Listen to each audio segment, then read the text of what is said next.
Good morning students. आज हम अपना एसएसटी का नेक्स्ट चैप्टर पढ़ेंगे, चैप्टर 16 अर्थ फोर स्फेयर्स। अर्थ के 4 स्फेयर्स के बारे में क्या क्या होते हैं वो आइए देखते हैं। The area near the earth surface can be divided up into 4 interconnected earth sphere called hydrosphere, atmosphere, lithosphere and biosphere. These 4 major parts of earth, water, air, land and life work together as a complex system. जो अर्थ के surface है उसको हम 4 part में divide करते हैं, जिसको नाम दिया गया है hydrosphere, lithosphere, atmosphere and biosphere. ये 4 मेजर पार्ट होते हैं अर्थ के, जैसे कि क्या क्या, वाटर हुआ, एयर हुआ, लैंड हुआ एंड जो लाइफ वर्क है, लाइफ है जो, ये चारों चीज़ें एक कॉम्प्लेक्स सिस्टम बना हुआ है, उसी में चीज़ें चलती हैं। इसको हम डिटेलिंग में और देखते हैं कि कैसे कैसे होता है। सबसे पहले हम पढ़ते हैं हाइड्रोस्फीयर।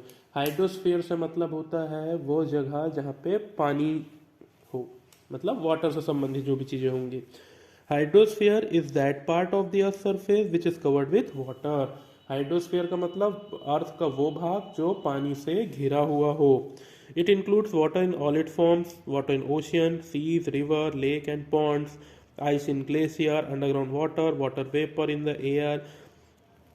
वो पानी कहीं भी हो सकता है, जैसे कि जो वाटर रिवर्स में है, ओशियंस में है, सीज में है, लेक्स में है, यहाँ तक कि जो आइस ग्लेशियर के रूप में जमी हुई है वो, और जो मॉइस्चर के रूप में वाटर वेपर एयर में प्रेजेंट है वो भी वाटर, वो सब हाइड्रोस्फीयर का पार्ट होता है। Life exist on the earth because of the presence of water. और अर्थ में लाइफ एग्जिस्ट, जीवन के होने का मुख्य आधार क्या है? पानी। About 71% of Earth's surface is covered by water. Out of the total volume of water, 97% is present in the ocean, while 2% exists in the form of ice. The remaining 1% is available as fresh water for direct consumption. हमारे earth surface में 71% जो मतलब 71% क्या है? पानी है, जिसमें से total volume of 97% is present in the ocean, जिसमें से 70 मतलब टोटल पानी जो मौजूद है उसका 97% क्या है? ओशियंस में है, समुद्रों में है। और जो 2% और है वो आइस के रूप में, बर्फ के रूप में जमा हुआ है। और सिर्फ 1% ही हमें अवेलेबल है किसके लिए? डायरेक्ट कंजप्शन, डायरेक्ट पीने के लिए। Water from water bodies is continuously evaporated due to sun heat. The water vapor blows in the air by wind. It rises high up in the sky. As the sky is cold, the water vapor condenses into tiny droplets of water. These droplets of water gather together to form clouds. अब क्या होता है, जो भी पानी मौजूद है water bodies में, जैसे कि लेक्स में, रिवर्स में, ओशियंस में, वो कंटिन्यूसली क्या होता है? इवापोरेट, मतलब भाप बन के उड़ते रहता है सन की गर्मी के कारण। सन जैसे उसमें सन रेस पड़ती है तो वो गर्म होकर क्या होने लगता है?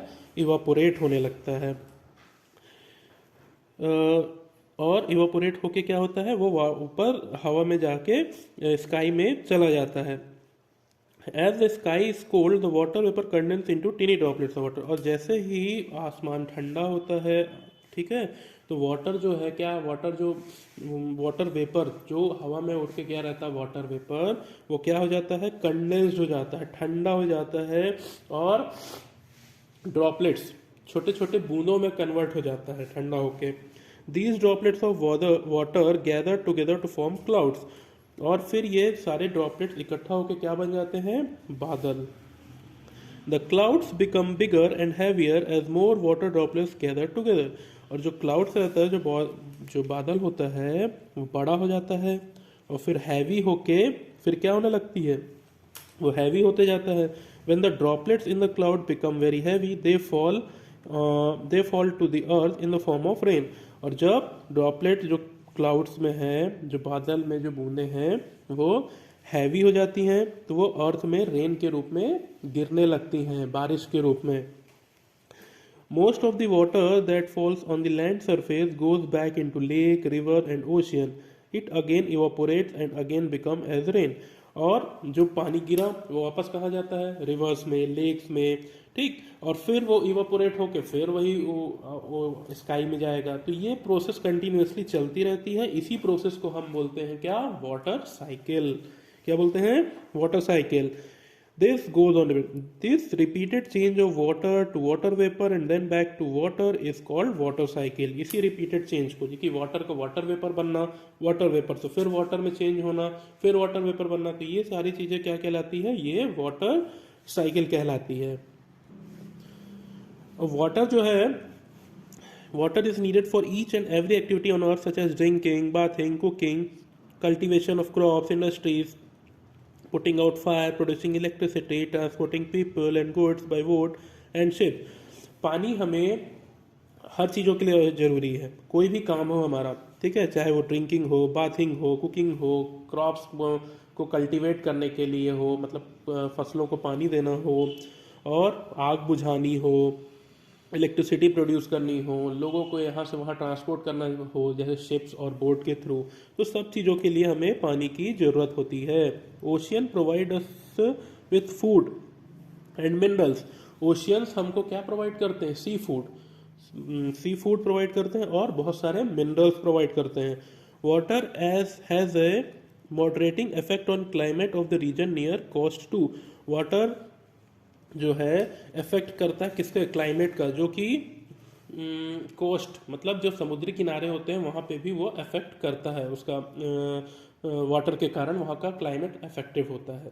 ठीक, तो ये सारा किसकी बात हुई, हाइड्रोस्फीयर की, वाटर से रिलेटेड। अब बात करते हैं एटमॉस्फेयर। एटमॉस्फेयर से मतलब होता है air. Atmosphere is a layer of gas which surround our planet from all side. Atmosphere क्या होती है, एक गैस की लेयर है जो हमारी अर्थ के चारों तरफ ब्लैंकेट के रूप में घिरी हुई है। Air is a mixture of colourless and odourless gases. Air क्या है, मिक्सचर है किसका, बहुत सारी गैसेस का, जिसमें ना कोई महक होती है ना ही उसका कोई कलर होता है। The earth carried atmosphere itself while rotating on its axis. Earth अपनी एक्सिस पे घूमते हुए भी अपने एटमॉस्फेयर को अपने साथ लेकर ही चलती है। The thin blanket of air which is not thick than the skin makes life possible on earth. जो लेयर है, जो थिन पतला सा जो एक ब्लैंकेट के रूप में चारों तरफ एयर का है अर्थ के, वह क्या करती है, एक इतनी पतली लेयर है लेकिन उसी लेयर के कारण ही हमारी अर्थ में लाइफ पॉसिबल है। The atmosphere has some layers one about the other, also protect from the। हाँ, और ये हमारे क्या इफेक्ट क्या करता है, जो सन से कुछ हार्मफुल इफेक्ट्स आती, हार्मफुल रेज आती हैं, ये उनको भी रोक लेता है। The atmosphere is compose mainly of two gases, nitrogen 78% and oxygen 21%। एटमॉस्फेयर में मुख्य रूप से दो गैसेस हैं, नाइट्रोजन कितनी है 78% और ऑक्सीजन कितनी है 21%। The remaining 1% is made up of carbon dioxide and other gases such as hydrogen, helium, argon, ozone etcetera. और जो बचा हुआ 1% है, 78 और 21 को हम ऐड करते हैं तो आता है 99। और जो 1% बचता है उसमें वो कार्बन डाइऑक्साइड है, हाइड्रोजन है, हीलियम है, आर्गन है, ओजोन है, ये सारी गैसेस मिली हुई हैं। Water vapour is present in the lower layers of atmosphere. और जो वाटर वेपर है वो लोअर लेयर में पाया जाता है एटमॉस्फेयर के। Oxygen in the air is needed for the survival of all living beings. Oxygen हर एक लिविंग बींग्स के सर्वाइवल के लिए बहुत ज़्यादा ही जरूरी है। Carbon dioxide is needed by plants for making food. Carbon dioxide किस लिए जरूरी है, प्लांट्स के लिए, कि उनको फूड, अपना खाना बनाने के लिए। Nitrogen contributes greatly in the production of food for plant, animals and man. Nitrogen किस लिए इम्पोर्टेंट है, कि फूड के प्रोडक्शन में, चाहे वो प्लांट्स के हों, एनिमल के हों या मैन के हों, सब जगह नाइट्रोजन की इंपॉर्टेंस है। The amount of water vapour present in the air determines the humidity of the air. जो वाटर वेपर एयर में प्रेजेंट है वो उसकी ह्यूमिडिटी को मेंटेन करता है, उसके लिए इंपॉर्टेंट है। Its amount varies from time to time and from place to place, जिसकी जो कि हर जगह जगह पे और समय समय पे चेंज होता रहता है। It control the temperature of the place and helps in the formation of rainfall, जिसके कारण जो क्या करता है वो टेम्परेचर को मेंटेन करता है या कंट्रोल करता है कह सकते हैं, जिसके कारण ही वहाँ पर रेनफॉल होती है। Life would be impossible without the atmosphere. और हमारी लाइफ इम्पॉसिबल हो जाएगी किसके बिना, एटमॉस्फेयर के बिना।